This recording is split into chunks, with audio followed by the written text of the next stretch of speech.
Good afternoon and welcome to our weekly conversation series, Road to the White House, Politics, Media, and Technology. It's a program we offer to students and faculty on the USC campus every week to continue the conversation about this amazing presidential election year that we're all experiencing and watching, and trying to bring both students and faculty and outside experts together to sort through what we're witnessing. But before we start our program, I wanted to say one thing. 3 weeks ago today, our guest, we had a panel on bloggers, and conservative bloggers, and one of the panelists was Andrew Breitbart. And our thoughts are with his family, and as many of you saw, he passed away last week of natural causes, and it was very sad for us to see that and the impact it has on his family. But it also made me think about what precious opportunities these are for our students and others to be able to have an opportunity to interact with individuals both from on and off campus that you wouldn't ordinarily have a chance to do. And so we deeply appreciate the time that folks give who come to our campus to talk with students. And also, I know the students deeply appreciate this unique access that they have to have an experience that couldn't be found anywhere else. And so we're deeply appreciative of our panelists this week, and just grateful that we've had this forum to continue these conversations during what has been quite a fascinating year in politics. So, and our thoughts and prayers, as I said, are with Andrew Breitbart's family. But I'm looking forward to making sure we continue to give students and faculty access to policymakers and journalists and other members of the media, and to take advantage of these opportunities because they are truly unique. My name is Geoffrey Baum, and I'm the Managing Director of the Center on Communication, Leadership, and Policy at the Annenberg School.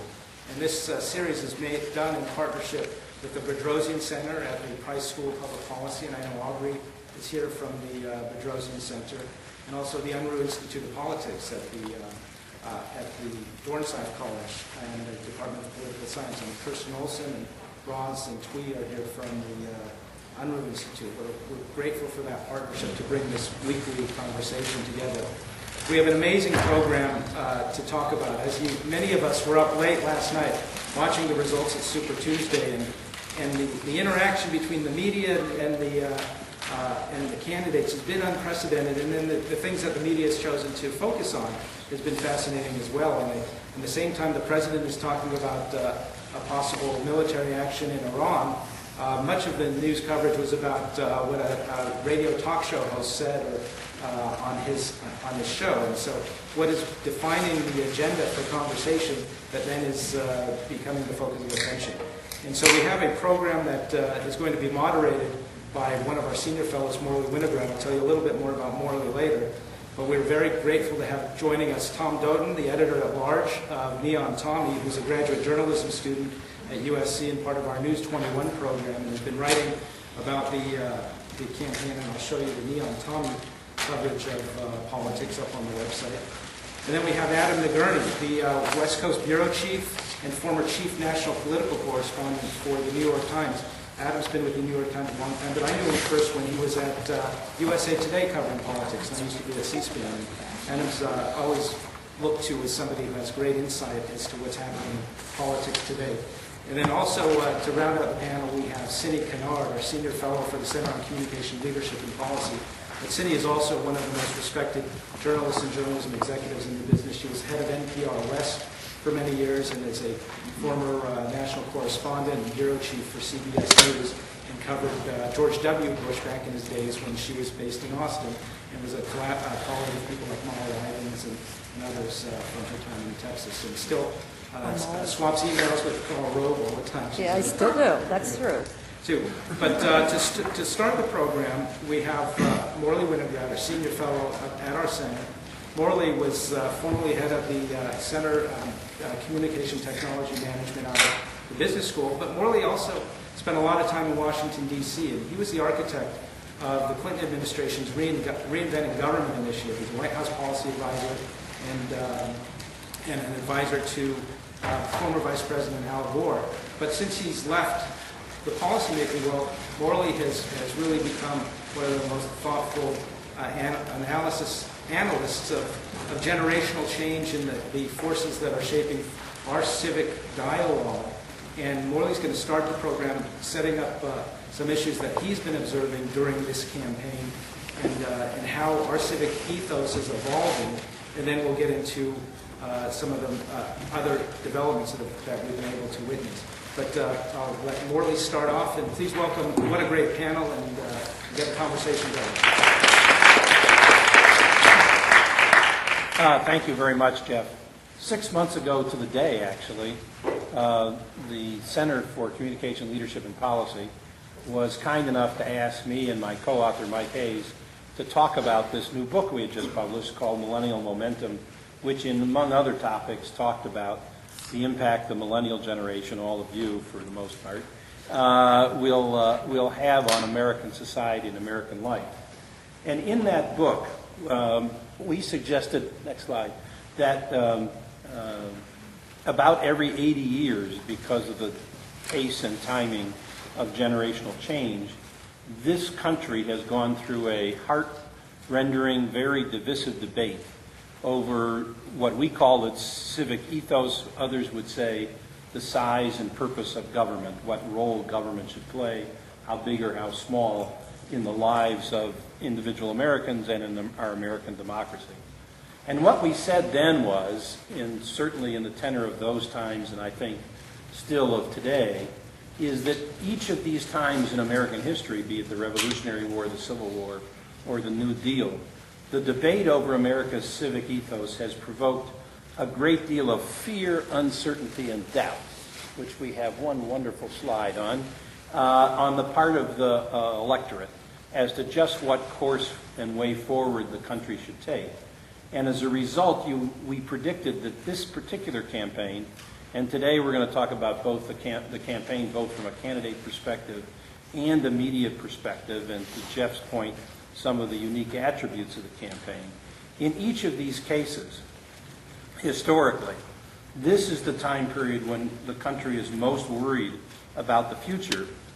And as a result, candidates for political office, be it the historic Lincoln-Douglas debates or the famous Commonwealth Club speech of FDR, have had an opportunity to tell the American public what it is that they see as the answer to the question that the search for a new civic ethos poses, namely, what should the role and scope of government be going forward? Now, I've just got 3 slides before we call on the panel, because we're going to give the panel about a half hour to talk about all this and different questions, and then we'll have time for all of you to speak, that tries to summarize what has happened so far, and of course, to some degree, that's been focused in the Republican side. I've got a couple of slides summing up what the 2 leading candidates in the GOP have said, and then I think we found a video of President Obama addressing the same subject. So this slide is Mitt Romney. Obama's fundamental error is that he believes government creates jobs and opportunity. He's wrong. He puts his faith in government. I put my faith in people. And then each of the candidates has recognized that this is an historic moment in history. So Romney says this is a pivotal moment in history of the country. We either be led by men and women who care only for the present, who promise more and ask for less, and who ignore the tightening noose of debt, or we will be led by those who believe that deficits matter and who have the courage to act with fiscal responsibility. We are only inches away from no longer being a free economy. This election could be our last chance. Lots of fear, uncertainty, and doubt, and also a very clear statement of one way of thinking about the country's civic ethos. His main opponent, and still true after last night, says the following: my vision for America is to restore America's greatness through the promotion of faith, family, and freedom. We're a land of opportunity where all Americans have the chance to rise on their own merits and hard work. I believe in equality of opportunity and that American entrepreneurs and business owners create jobs that skilled and committed workers can have to sustain them, not government. And once again, the historic moment phrased by Santorum is, we are reaching a tipping point when those who pay are the minority and those who receive are the majority. We need a renewed focus on creating opportunity, not dividing Americans by class, on creating wealth, not redistributing it, and on promoting savings rather than dependency. This decision will be starker than at any time since the election of 1860. So he also noticed that we were in a period of FUD that has occurred in the past. So those, we couldn't find the perfect videos for you on those two candidates, but I think it makes clear that they have at the heart of their campaign an urgent desire to convince Americans that the choice of which path we follow in the future is an historic and ultimately deciding one about the nature of American democracy. We did have a slide, and I think we have it there, on President Obama's statement around some of this, in which government plays a larger, more partnership role. But we found a very emotional clip of the president talking about American values and the future of America that we thought we ought to use as the lead into our panel discussion. I keep on hearing these same folks talk about values all the time. You want to talk about values? Hard work, that's a value. Looking out for one another, that's a value. The idea that we're all in it together and I'm my brother's keeper and sister's keeper, that's a value.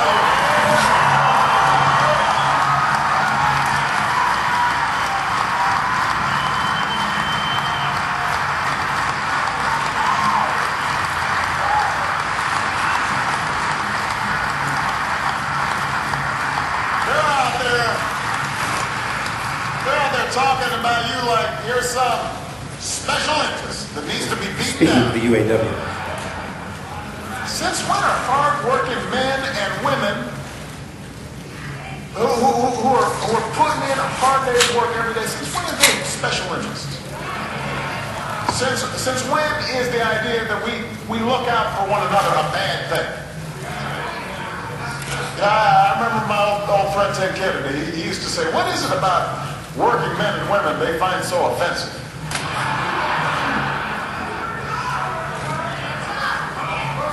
You know, this notion that we should have let the auto industry die, that we should pursue anti-worker policies in the hopes that unions like yours will buckle and unravel, that's part of that same old you are on your own philosophy that says we should just leave everybody to fend for themselves. Let the most powerful do whatever they please.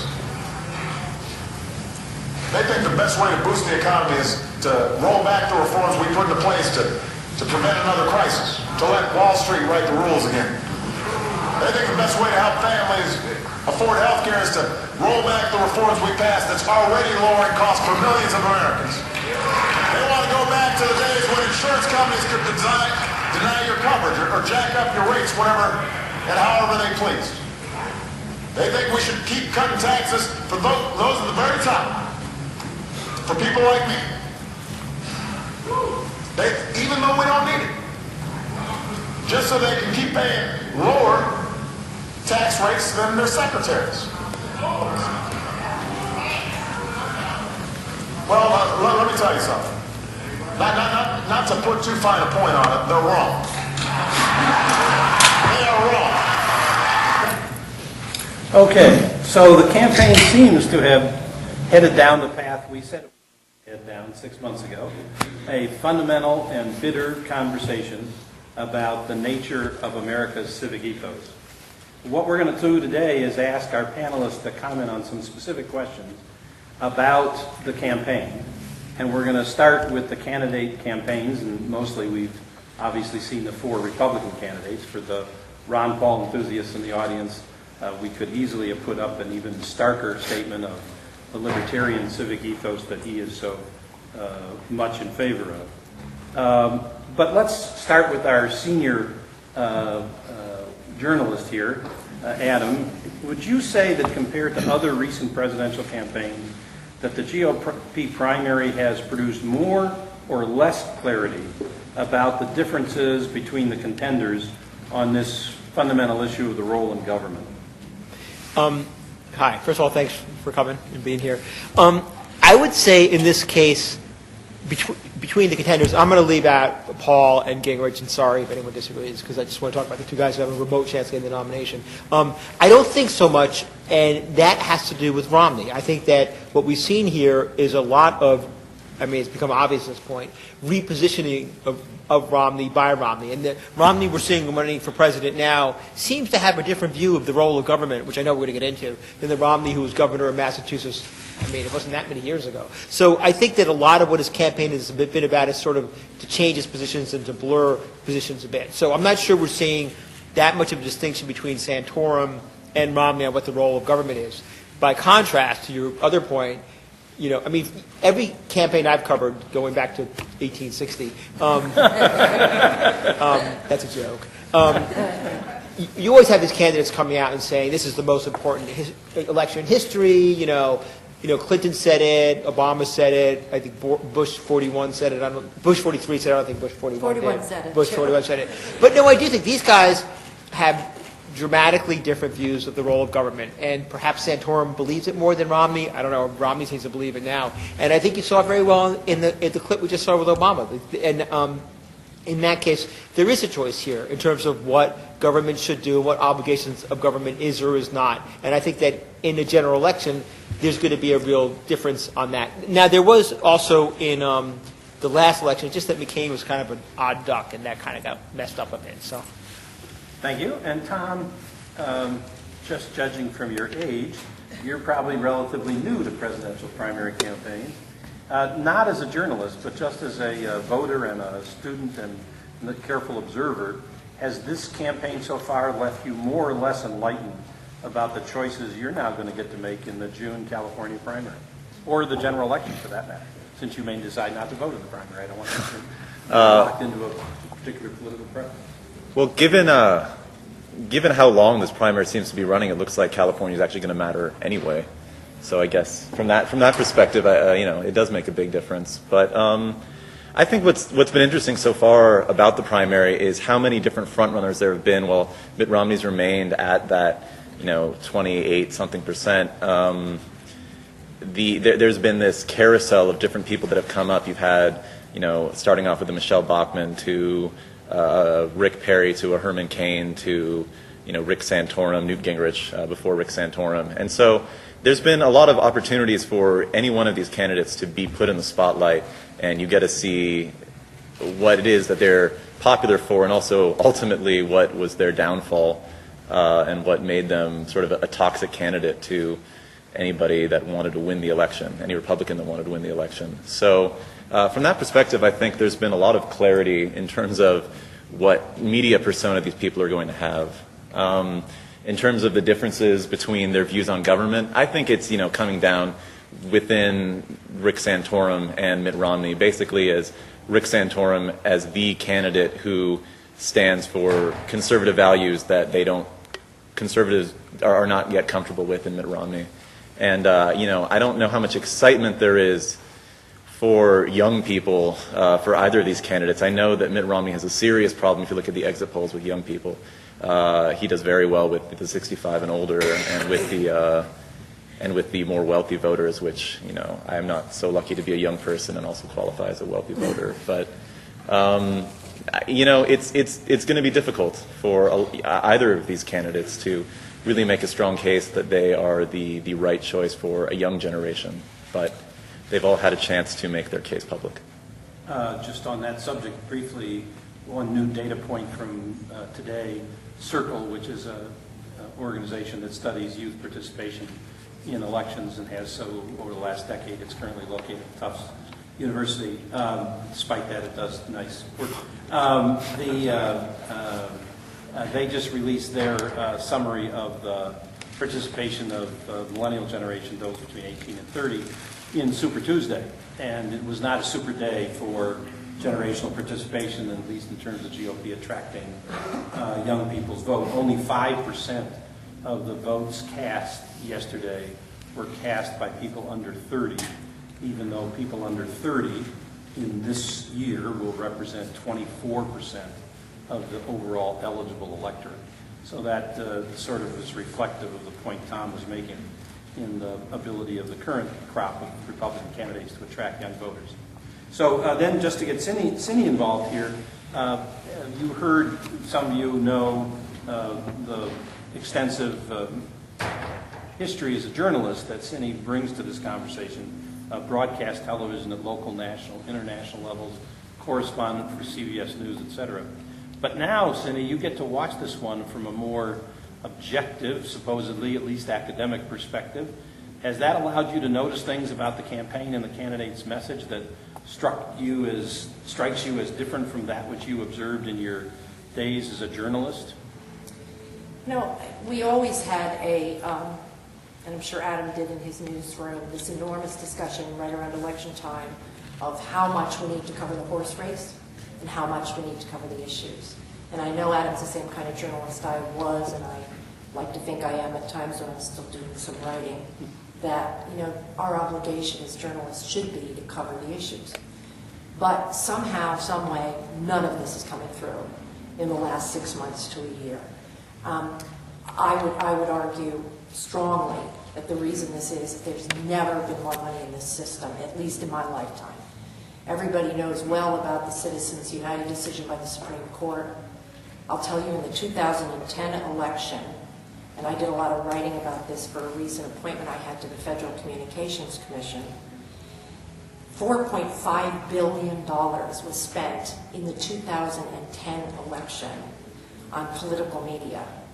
And when you look at that and you sort of parse it all down, $2 billion went to broadcast television in this country. So all these local primaries that are happening in state by state, where all these ads, all that money's being spent on all those advocacy ads, all those PAC ads, which I think we'll talk about, I'm sure, more and more in this conversation today. It's unprecedented. I've never seen anything like it in my lifetime. So that's muddying all of the debate, and it's muddying all of the message, and it's hard to even know what planet you're on because of that, by the way. And I think it's hard for the reporters, and I'm not making excuses for the journalists, but I'm certainly frustrated by the fact that that Rush Limbaugh story went on for 5 days. I mean, enough is enough with that. You know, we have that happening on the other side as well. There's certainly been enough times where TV hosts that may be considered on the left have called Sarah Palin names, and so it's happened in that regard, and it's gone on for a couple of days. But, you know, we have millions of people out of jobs in this country, as everybody knows. We have a public education system that's, you know, got great, great challenges across this great nation. And we have our civic duties as a nation to try to provide information that allows people to make decisions. And now I think that most of what you're hearing is what's coming through those political ads that are paid for by PACs. And I think the journalists are being forced in a lot of ways to cover the horse race much more than the issues. So no, I can't tell really where anybody stands on issues these days. I wish I could as a voter and as a person sitting on the sidelines. Adam, you've also had the similar experiences as Cindy, but now you still have them. You were chief political correspondent for the New York Times, you're LA bureau chief. What are these barriers between getting the story that you think the voters should hear about, kind of the civic issue-oriented kinds of political stories versus the horse race, or even what the candidates seem to be trying to get the media to write? A lot of journalism students here who someday may be in the bind of trying to write the story that their editors want versus the story that people want to read. What's the challenge there? A couple of thoughts. When I began every campaign, my goal at the end of the campaign was that voters, readers would know enough about the presidential candidates to make an informed decision about the campaign. So with presidential campaigns, that meant everything having to do with their biography, what they stood for.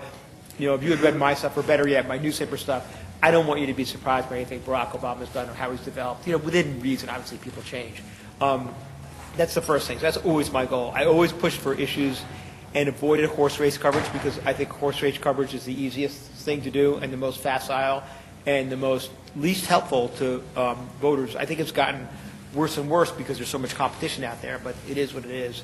And then as a campaign reporter, going to your other question, a candidate reporter, every day would start off, this is more than yet a traditional news cycle, and the campaign would wake up in the morning and they would have an idea of what they would want the story of the day to be. And I would sort of sit there and think, well, what do I think the story of the day is? I'm not being obnoxious or counterintuitive, but just like try to capture something about what the candidate is doing or what the candidate is saying that will help you as a reader understand what is going on. All with the overall goal that I was talking about to make sure people are as educated as possible. I think there's been some bad coverage this year, but I think there's been some good coverage. A lot of the stuff has reflected what the candidates have said. You have seen a lot of stuff reflected by, over the past couple of days, by what Santorum has said, particularly on social issues, which I do think is very relevant because I do think it gives you an idea of what matters to him and what he'd be like as president.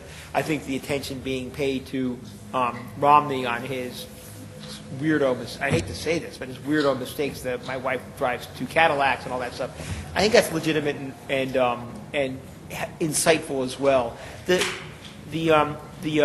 Rush Limbaugh thing was a little bit of a sideshow. I think it went on a little bit too long, but it did reflect this sort of larger thing that was going on, this sort of debate over contraception, which I also think is quite relevant to the campaign. Will probably have a lot of impact on it as it goes on. I think damaging to Republicans. So, Tom, your title is editor-at-large at Neon Tommy. California primary is headed your way.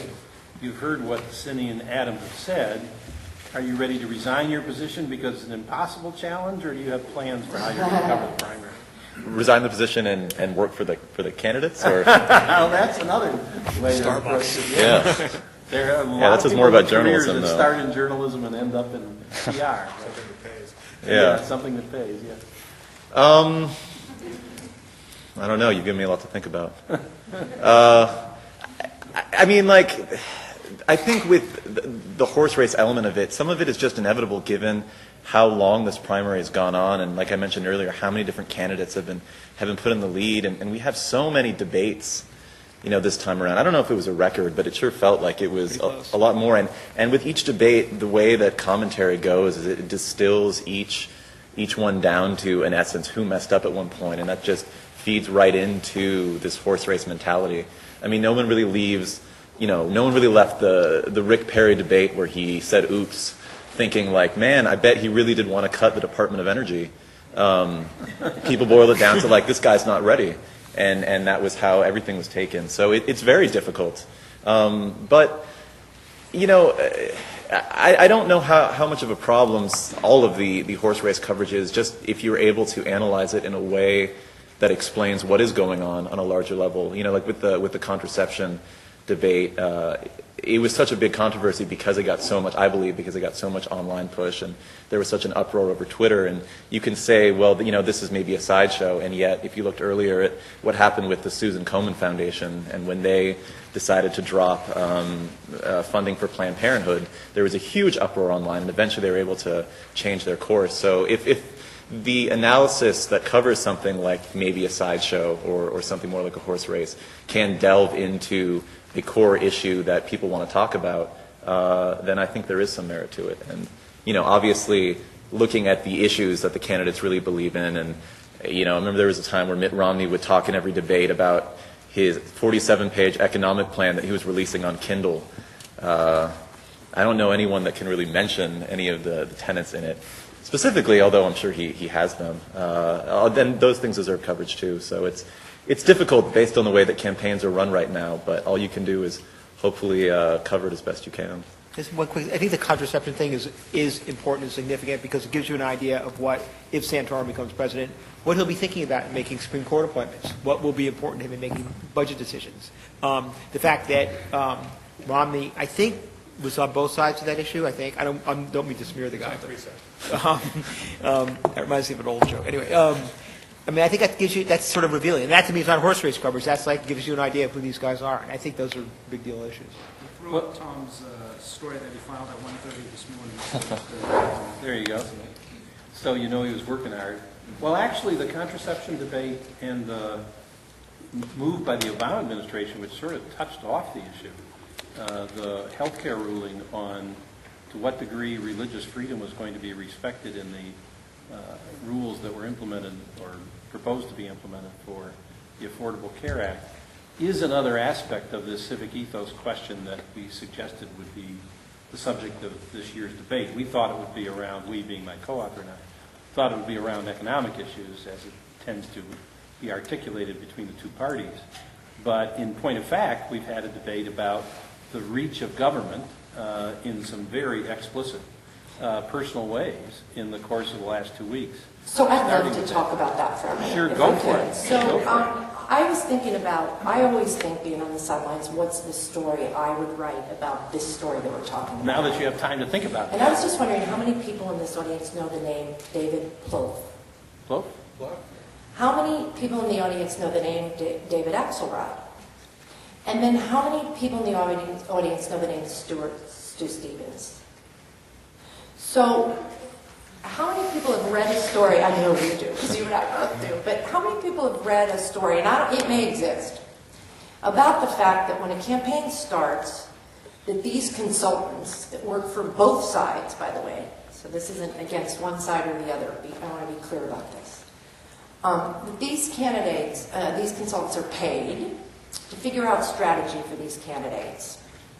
And so when a candidate's got a problem with a particular category of voter, women, for example, and they have to figure a way to get those women, and a lot of these are swing Midwest women that live in states like Ohio and Pennsylvania, in the swing states. They spend a lot of time figuring out how to get those women back in the fold before it's too late. And so a lot of what I've been thinking about that issue is how much discussion went on behind the scenes with Axelrod and those guys figuring out how to get those Midwest swing women back in their camp, because they had lost them. I think I can say that that's been reported just about everywhere, that they had been in deep trouble with women. And so now we fast forward 3 weeks after the entire country has been subjected, the Catholic Church is in an uproar, Cardinal Dolan is beside himself in New York, speaking out all the time as the chair of the Catholic Conference of Bishops. My 93-year-old mother, who loves Obama now, is having second thoughts because she's a church-going Catholic and is very upset about this. And I just find myself coming back to the thought that here's the American people trapped in the middle of this discussion, however pertinent it is, and Adam's right, it gives us the information we need to shape opinions and make decisions. But really, what was the genesis of raising this during an election year when jobs are a number one issue, when the public school system is in tatters in this country, and believe me, the other side's doing the same thing.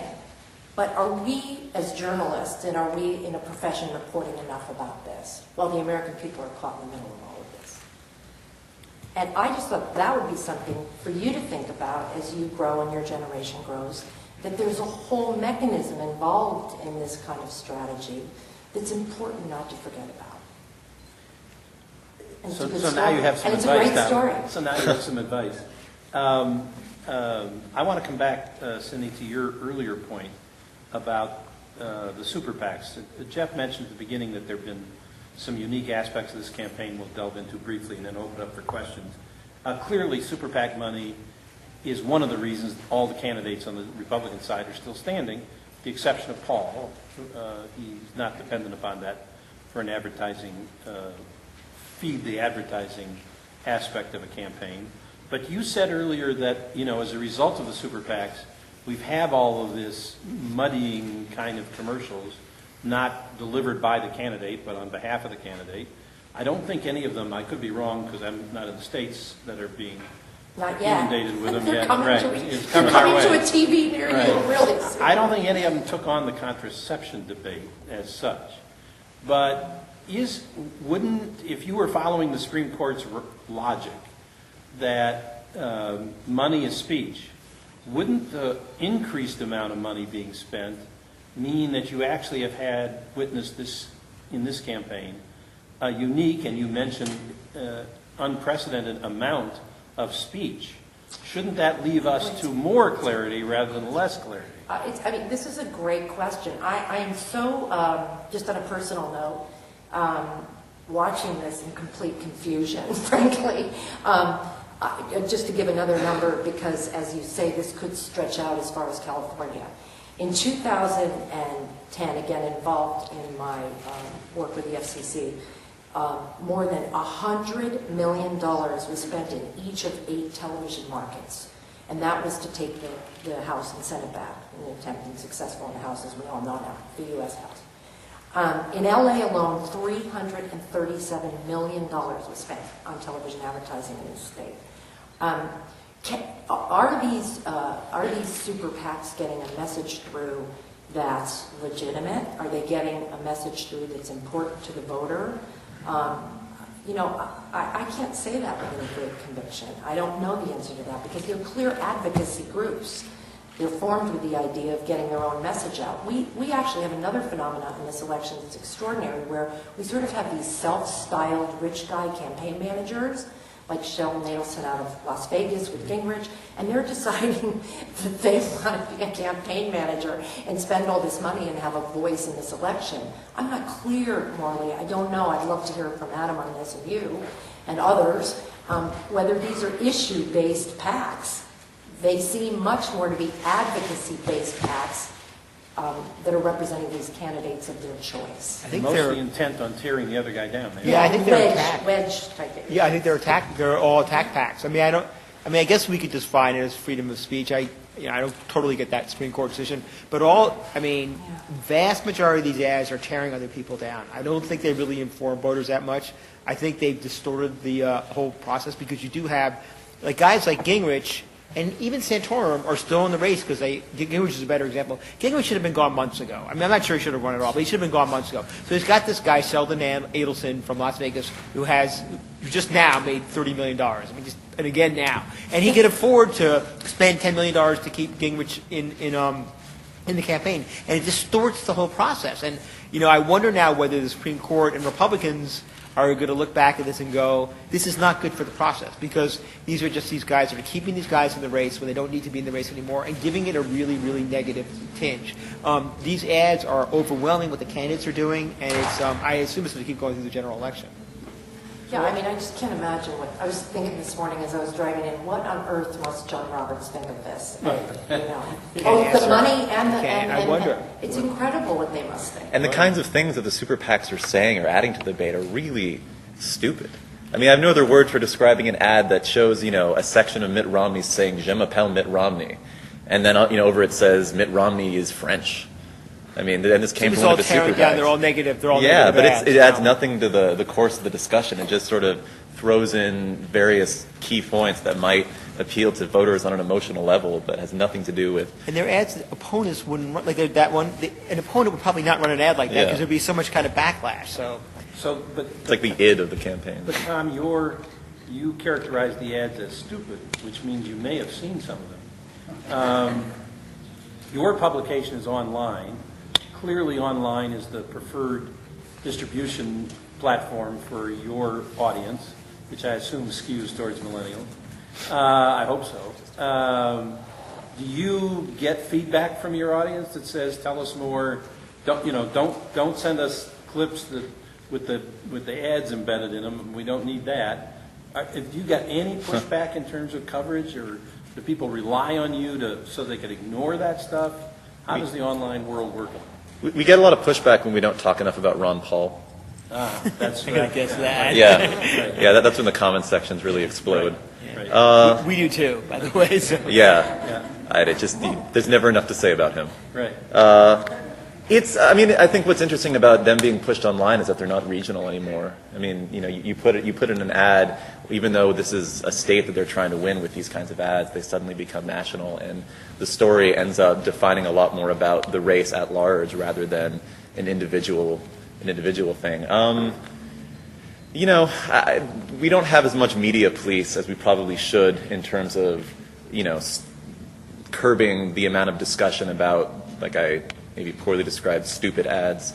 But I think it makes me think a lot about how much control, it's sort of you're damned if you do, you're damned if you don't. If you talk about them, even to criticize them, you're feeding into their game. If you can avoid it altogether, you're sort of ignoring the narrative, and that's what a lot of other places are talking about. So it's difficult. It's just it's added another element of control into the narrative that's made it difficult to sort of talk about the kinds of things that maybe are more important to voters. I think one role, I'm not sure about your site, but one role of newspapers, or whatever you call us now these days, and it's always been true, is to fact check ads. And we do that really, really rigorously, which means that whatever the site is, whether it's the actual published paper or online, we go people who go through the ads, and they're called, I forget, ad boxes or whatever, and you go through the script of the ad, you fact check stuff, you point out what's wrong, you point out dubious distinctions, and you point out the strategy behind the ad. I think that's really important for all of us to do, to help people sort of sift through the stupid ads, Yeah. or at least the supercilious ones. And can I just punctuate what Adam's saying, because I think it's really important that people realize that because we started it way back in Texas with a professor, Kathleen Hall Jamieson, who at the time was at the University of Texas. She's now at the Annenberg School at the University of Pennsylvania, and I actually was just on the phone with her a few minutes ago as she was relaying to me her new site. She has factcheck.org, but she also has flatcheck.org, which is basically checking these third-party ads. But the other thing she's done that she informs me is the latest in the Annenberg Public Policy Center has done was they have started to urge voters to actually write emails to their local television station to tell them to take down those ads, because by law they do not have to, the broadcasters do not have to run those ads. Now if there's a candidate ad, a Mitt Romney ad, paid for by the Romney campaign and so forth, the broadcaster has to take that ad. But these third-party ads, these local television stations, including the ones in Los Angeles who are about to make another $400 million if it comes this way, they do not have to take those ads. So this flatcheck.org effort is urging Americans to write to their local television station and say, take down that ad. That it's wrong, they're deceptive, it's mischief, it's detrimental to the process, and so forth. So another, just to punctuate what Adam was saying about truth testing. And as much noise as there is online, I think, about these kinds of ads, there's also more fact checkers out there than there have ever been, and people to sort of lead the discussion about. The crowd fact checking, right? Yeah. Right. Yeah. So there's one other aspect of this campaign that I want to touch on before we open it up to the audience that is unique in a way, although this is certainly not the first time we've had presidential debates, and they've become a tradition now actually honored in the doing as opposed to the talking about doing it, which is a great development. But I don't recall 20 debates in a primary season. That's really just getting started, although the debates seem to have lost the audience. Adam, why don't you begin the conversation on debates by just giving your thoughts about, we've talked about print media trying to do fact check, obviously an online crowdsourcing fact check. One of the purposes of televised debates is theoretically that the moderators of the debate get to correct the candidate and or allow the opponent to correct what their opponent has said about them. Has that actually worked, or has the debates just been puffed up by the different networks wanting to draw an audience? Well, first of all, I can't tell whether there's more debates this time than last time. There's a ton of them. I remember doing the Democratic debates last time, and me and my colleague competitor at the Washington Post, Dan Balls, used to send emails joking about another lead that the candidates clashed tonight on the war. So I felt like there was a gazillion of them then, but I think they're much more influential now. I think more people are watching them, partly for the reason that Tom was saying before. Because people seize on events in the debate, including the OOP stuff, they have a lot of impact. So I think they've been a really big deal this year. The other thing that's happened is you've seen, in answer to your question, is you've seen the candidates, particularly Newt Gingrich, attack moderators / questioners for asking questions. And when people like John King or George Stephanopoulos, he's not the greatest example because he was doing that on birth control stuff, and that got a little weird, but try to raise questions, and I would argue legitimate questions, including, King raised a question about the affair allegation that came up against Gingrich, and I think that was legitimate to raise. Gingrich went on the attack. So I think that journalists have tried to do it, but it's hard to do when you're on live television in a hall that's packed with supporters, with candidates who think that they have something to gain, which they probably do, in attacking the mainstream media, these sort of hosts. So at one point, I think, again, it was John King asked Mitt Romney some question, and I don't remember it now. It was a perfectly innocuous, fine question. And King said to Romney, you're not really answering my question. And Romney was like, I don't have to answer it. You can ask whatever you want. I don't have to answer it. And I'm thinking, actually, I think you do have to kind of answer a question in a debate. Otherwise, don't participate in the debate. So I think in answer to your question, I think debates have been very influential. They've had some good effects and some bad effects. I think, for example, the OOPS thing was absolutely, better that he did that during a debate than, when he was president, right? That was very helpful and not surprising. And And I think it's been tough for the media guys this year to do them. So, But Romney's exact words were, "You get to ask. Here are the rules.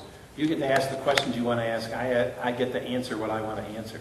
That was quite a dramatic. yeah, I don't buy that. I think the journalist has the right to push back and go, well, actually, I think that, I mean, the way I would have reframed it, I forget what he did at that point, you say, well, actually, I'm just trying to get some information to help voters make decisions here, and I'd like to know how you really feel about whatever it was. Tom, any comments on the debate? I just thought at that point, it was John King, I think, that happened to. Yeah, and I think at that point he probably should have been like, great, I don't need to be here then. Yeah. Like, I'll go out to my car and get out of the parking lot sooner. On the other hand, a few weeks ago in the conservative blogger forum that Jeff referenced earlier, Andrew Breitbart did actually attack George Stephanopoulos for asking the Griswold Supreme Court decision candidate question on Santorum with regard to contraception, and alleged that the question was planted by the White House through George in order to start off the debate about contraception and religious freedom that hadn't even occurred yet. I mean, the rule hadn't even been issued yet. So there's another way of thinking about the conspiracy between media and candidates. Cindy, any final comments on No, the I debate? just cannot wait till the general election to see cool cat Barack Obama against Mitt Romney on live television. I think it's going to be great. I think, you know, I'm a big sports person. You know, I go to the Super Bowl and I'll think that this is going to be great. And I mean, I really do think it's going to be terrific. To Adam's point, you always have to watch because Romney's going to come out and say the most preposterous thing, and you sort of say, where did that come from? But nevertheless, they're really kind of the same character when it comes to sort of that cool, kind of calm approach and that smile when it's needed. And so I think the image of those two on stage is going to be something. And I can't wait. I always keep thinking that, are we going to have one of those, there you go again, Barack, moments from Mitt Romney, too?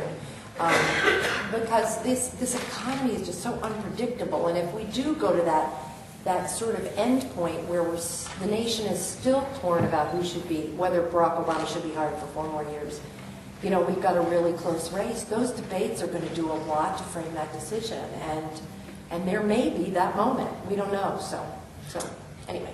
And someday one of you will get to be the moderator of that debate. Yeah. Okay, Tom, we got 15 minutes for questions from the audience. Students first. That's your forum first. So does somebody have a question you'd like to ask of any member of the panel? We can start the conversation with. Where in the back? I'm missing a hand, but there it is. Okay, go ahead. It was coming out of the guy's head. I couldn't see it. So I guess it's really sort of more for Tom. So we were talking about how important TV ads have become, and then on the other side, and then sort of how this horse race coverage has become really it's sort of like an easy, right, to do for journalists. And then on the other side, Tom was sort of optimistic that the internet, there's all these voices on the internet that people sort of seek out issues, Twitter or whatever. But at the same time, I think one thing that's really interesting about the internet is that it is not a privileged space the way a TV channel or a newspaper is. So like the Twitter people exist alongside publication like Tommy. So I'm really interested to see what all of you think, especially Tommy, about how media outlets and journalists will be able to frame the debate in politics over the next few years as we go forward.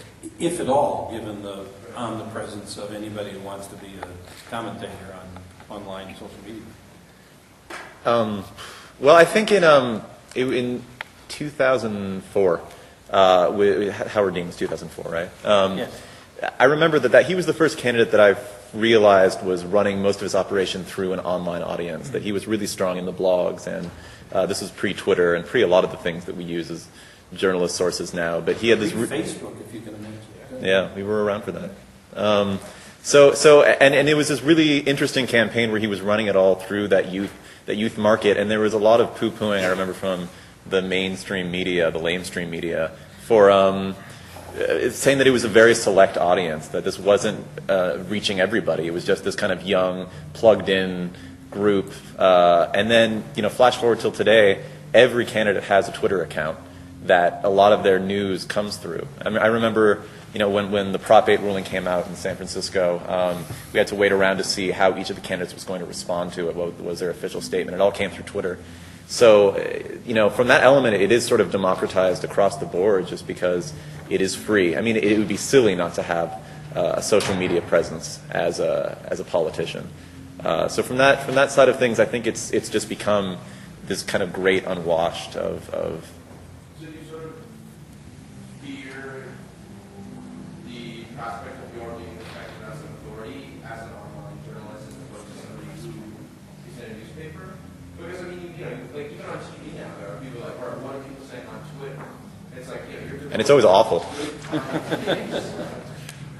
That are not, is not being filled, that's being filled by people who are not being paid by them. Yeah, it's hard. I mean, that just comes to a whole issue of, having the issue of an editorial or having an editorial department and the publication that you're with. And there's a lot of great voices on Twitter of people working independently of that. But ultimately, I still think the best fact-checking is coming from the New York Times and big outlets just because they have the resources to do it. And I think more often than not, they feel it's their obligation with so much noise out there to make sure there is some voice that is checking these things. And it would be nice if those things did lead the discussion, but the reality is it's a new world out there. Any comments from the mainstream media here? That question is, that's a book question. I mean, it's a great question. I'm thinking about it a lot. A couple thoughts. I think overall, this whole change has been terrific. I was initially skeptical of the Dean stuff. He did lose, but I remember thinking really quickly that Joe Trippi was pushing it, that it was brilliant. Like they really did see the future there. The same way David Plouffe saw the future in 2008. You'll see the future this time. Here's the thing. I use Twitter a lot. It's great as an information source. I'm not sure how good it is on an opinion source. We can argue about that.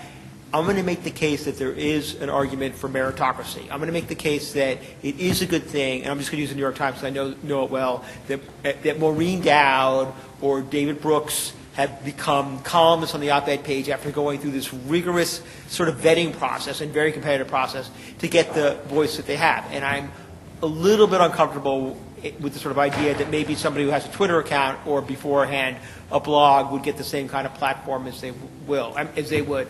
That's just the way it is. I think it makes it that Maureen has to work that much harder or David has to work that much harder to break out. And they do. There's a reason why they're on that page. So, but you have your finger on a really important fact here. And then the other thing to respond to what Tom said, I want to be Neon Adams. Is that okay? Is one of the things I look at very, very important now, especially in a paper like the New York Times, where we have the resources, at least for now, to do this stuff, is to help people sort through all this clutter, right? Like I think what is really important for us is to sort of stand above it. I don't mean in a ivory tower, kind of way, but in a get through all this sort of junk and help people understand what the facts are and help people understand what's really, really going on in a way that other organizations can't do because they just don't have the resources to do it. So when I'm writing a story on a big political, social, cultural issue, I have lots of time to report it. I have lots of time to talk to lots of people. I have editors, and editors are actually good things, which became clearer as I became older. I didn't realize I was younger. To help me understand, to make sure the story is fair, to make sure it's balanced, but ultimately to make sure that people like you, if you read it, get a balanced, nuanced approach, understanding of what's going on in key issues. So meritocracy is good, which is not in any way to put down Twitter or blogs, but I think are usually important, especially for news gathering, but I just think we need to figure out our balance at some point. Adam, I threw up your Twitter page so people can see. Okay, good. I'm afraid it's up there. Good number of followers. I would just say Not that, first of all, I'm so envious of the millennials, as Maura has written so much about, because I think you have really an extraordinary opportunity in so many ways with this technology. I love Twitter. I mean, I'm concerned that, like every old person like me, that inaccuracies go out too fast and thus sparking 114 characters that may be inaccurate. 114, right? 140, excuse me, characters that may be inaccurate. But nevertheless, it's a great tool, and I think Facebook, and it's wonderful, and I think everything's going to be okay. I'm not sort of one of these old journalists. Oh my God, I think everything's going to be fine. You guys are going to be great at this, and it's going to be wonderful. However, I want to sober us all up to say that the American people, 76% of the American people are still getting their news from their local television station in this country. So if you go out into Omaha and Wichita, and which is, by the way, why all these ad buys are being made on local television stations, because they're as important in these communities as the fire department and the police department. So having said that, though, I think what happens in those newsrooms out there is they do read Adam Nagorny every day in the New York Times, and they do read Dan Baltz every day in the Washington Post. Thank God he's still working every day. A great respected colleague of Adam's in mine for many, many years. And these are the seasoned reporters and journalists that know how to out Axelrod and Rove and Stu Stevens and all these guys on these things that I was talking about a little bit earlier.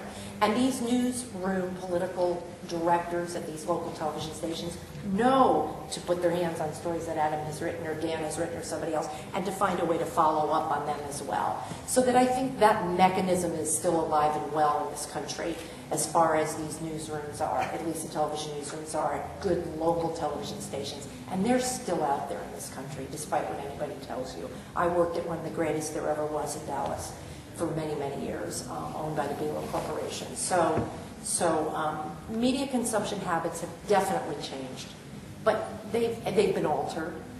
It's growing. We're in the evolution, but we haven't settled anywhere near where it's going to be. And I'm optimistic about it rather than pessimistic about it. I agree. I'm optimistic too, very quickly. But there was a period when you'd have a handful of journalists, for better and for worse. Johnny Apple, Dan Balls, David Broder, like that would really. Hopefully. Well, that really would help set the debate, help people, that people would read, it would influence things. And I just think, I don't know if any of you are, hopefully some of you are planning to be journalists in some form. I don't think that's going to be the case as much anymore. Even like Maureen Dowd doesn't have like the kind of influence she once had. I remember I was working with Mark Halpern, who's now at ABC and Time. ABC? Yeah. NBC. No. ABC. And has his movie on Saturday night, right? Yeah, and I worked with him. We were covering the Clinton campaign in '92, and he was like just not an intro. He was off air, right? It's just really low, but we became really good friends. And we would talk about like how right job, wrong generation, because we could see how things were changing. Like, it wasn't really, we didn't quite have the influence that Johnny would have once had, but also like our expense accounts were cut down too, But and I think those are days. But I do think the job is a little bit different wherever you guys are going. The world is changing, but I agree with Cindy. I think that it's all going to be fine. It's all going to be fine. So now that we have a panel that's joined the optimism of the millennial generation, let's hear from somebody who's not a member of the millennial for our last question, David Bloom. So I am particularly interested in that little.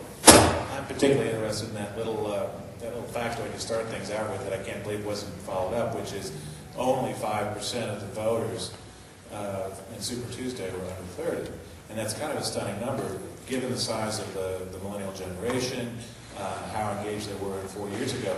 What do you think, each of you, the implications are for the Republican Party? I mean, I think part of the reason for the apocalyptic language by these candidates, some of it's done every year, but I think particularly so, there's a great piece, I think, Michael Tomasky wrote about.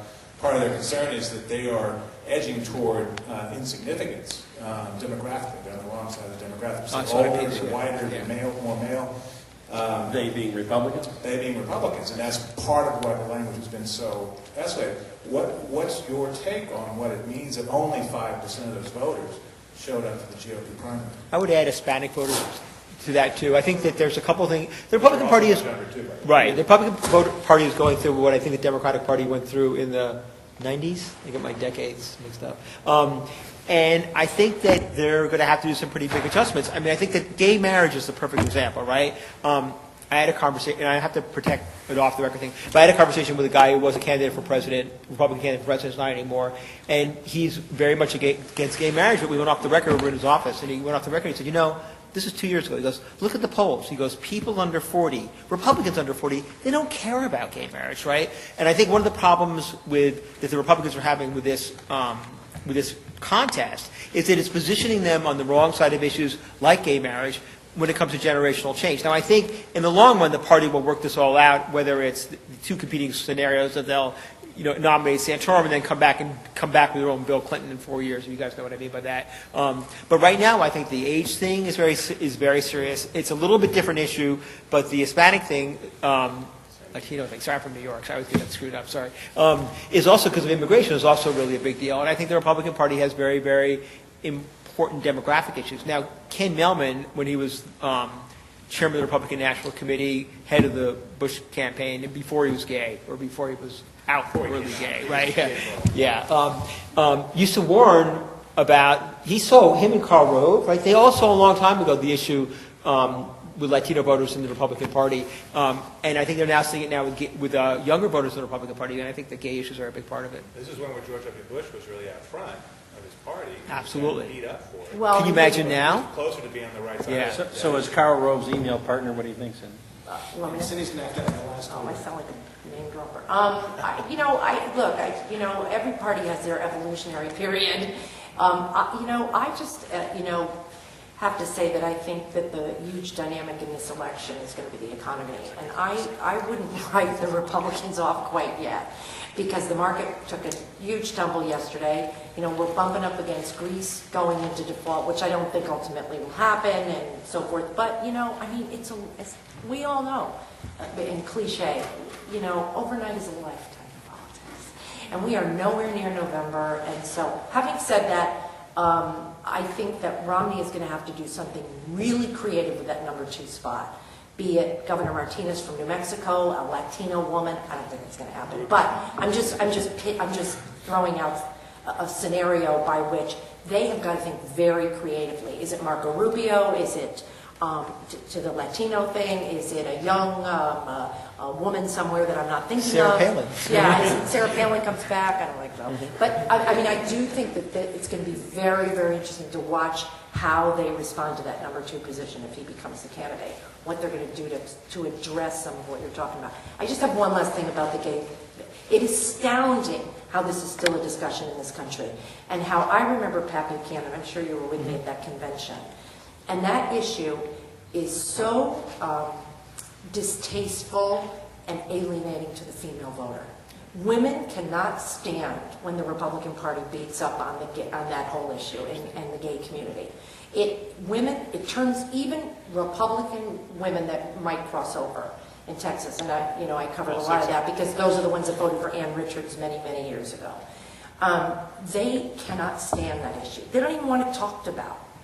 So I laugh when the Republicans keep bringing it back and alienating one of arguably the most important blocks of voters in this country, which are females, because we do ultimately, I think, still decide the vote in this country. Okay, Tom, as a millennial, you get the last word. Okay. No, I'll skip the thing about the gay marriage. But I think that the Republican Party hopefully will not forget, I don't know, hopefully, but should not forget that it's not a lost vote, the young generation. If you look at Ron Paul's supporters, they skew very young, and they're very internet savvy. And I think just because Obama has that air of being for, this young, hip, cool group of people, I think that a lot of, especially the very tech-savvy social media crowd is very much into freedom. And the Justice Department has not exactly been the biggest supporters of internet freedom, and he's not hugely popular in a lot of that community. So I think that you're going to see more issues being made about freedom in terms of libertarian type freedom that appeals very, very strongly to young voters, and that's something that will resonate with a lot of young people. Well, I want to thank our terrific guests who came out today for this. Adam broke away and has a deadline this afternoon, and Morley did an amazing job leading the conversation, and Tom and Cindy. So join me in thanking you. We're looking forward to every Wednesday. What do we have going on with the Bedrosian Center next week? Spring break is next week.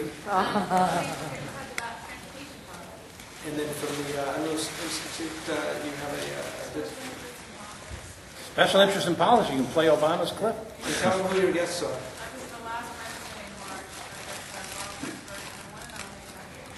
Jack Abramoff and Bob Hertzberg. Now talk about sports, these sporting events. That's worth watching. And then in a few weeks, we'll have Bob Schrum and Mary Louise Oates. Will be, Oh, that's great. Shrum's great. Thanks all for coming. Thank you all very much. Thank you. See you next time. Thank you.